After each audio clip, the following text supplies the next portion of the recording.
Finally, let's learn how to delete documents in MongoDB.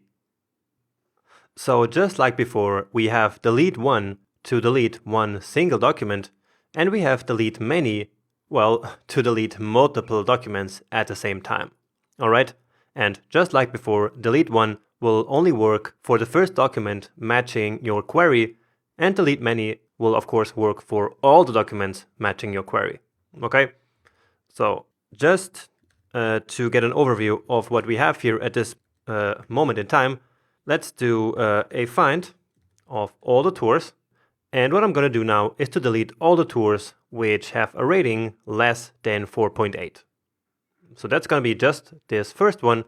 But again, if we had multiple tours with that condition, then all of them would be deleted. So db.tours.delete many.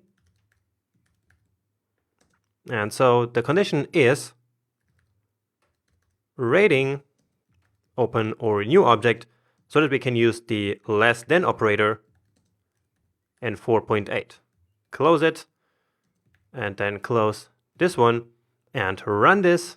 And here we see that it deleted one document. So right away it's telling us here how many documents were affected by this operation. And so if we do this find now, well, then the first one that we had is gone. All right, so that's no problem. We are only really using this here to play around, and so we can delete as much as we want here, no problem. Now, if you wanted to delete all of the documents in a collection, you would do it like this.